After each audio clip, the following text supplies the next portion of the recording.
My former church, those of you who know my story know, in my former church, our church had went through a devastating split before I arrived, just like this church went through a little over 10 years ago. There were some disagreements in that church, and it was truly a civil war. I mean, we had families in that church where half the family was attending our church, and another half was attending the church that split off from the church I pastored. We lost a lot of people in those days.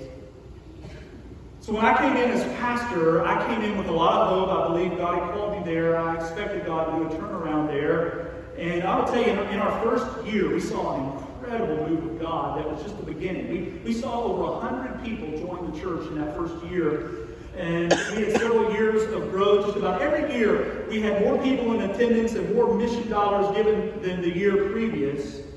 And so when I came here as your pastor, after what we went through, I expected the same. Those of you who've been through this journey with us, you know that it wasn't the same. Now, I'm telling you, I don't think that we can turn this church around. But hear me, it doesn't mean I don't think this church can turn around.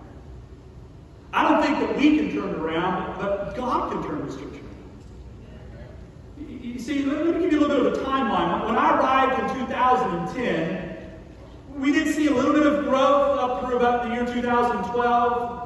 And then we made a decision, and we can debate the merits of that decision all day long, but we made a decision that we would try to bring two different groups of worship and two different worship styles in the country, everybody together.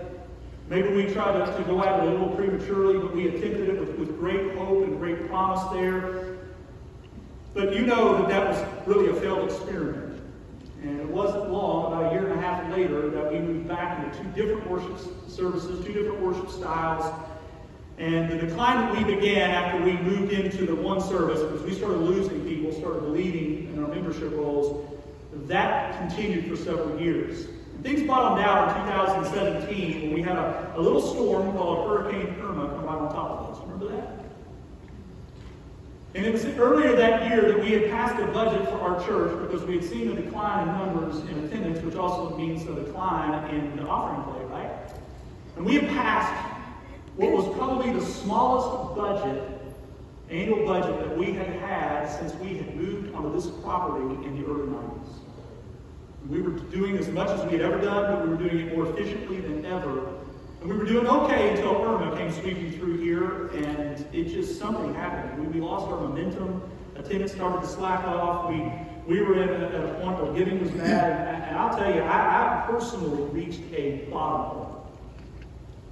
Been in ministry now for 30 years, and at that moment, I was at a loss. Pastors were at a loss. So we began to reach out, began to cry out to the Lord. We began to invite some folks at the Florida Baptist Convention in.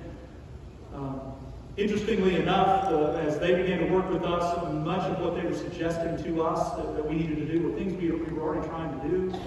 We were praying and doing things and offering opportunities of outreach, participation. It just wasn't working. And so we hit rock bottom. And I will tell you, in that moment was the moment that probably for the first time in my entire ministry that I was just throwing my hands up and said, I don't know. I remember speaking with Tommy Green, the executive director of the Florida Baptist Convention, and we invited him down, and our pastors met with him, and I just said, Tommy, I don't know if things don't turn around. I don't know if our church survives. I mean, it's not going to happen tomorrow, but I just don't know if it is going to survive. And in that moment, we began to pray, and we began to ask you to pray. And we began to pray throughout that year as we began to say, God, we can't, but you can. God, we can't, but you can. And as we began to ask for his intervention, we began to ask God to do something that only he could do. Listen, I don't know where you are in your life. I know where we are as a church. I don't think we can turn this church around, but I trust the unlimited ability of God to do it. And that's why we're beginning to see the baptismal waters move and begin to see the faithfulness of God's people in so many ways. But you yourself, you may be in need of some God-sized work in your life. And only people know it is you and God himself. Something to be done in your life, maybe it's your marriage, maybe your children are rebelling. Maybe there's something happening in your career and you just don't know what to do and you're just needing God to show up. But you've tried everything else that you could possibly think of and nothing has worked because you've been trusting your ability and you've not been trusting the Lord. This is what you need to do. It's what we need to do as a church. You need to start letting God do what He does best. You know what that is? It's being God. He does that better than you will ever do. He does it better than I will ever do. Only God can do what He can do. And so trust Him to do it. Humble yourself before Him. We need to do it as a church. Humble ourselves before Him and say, God, we trust your ability, not our own. Trust His unlimited ability. Here's the second and final thing I want to share with you.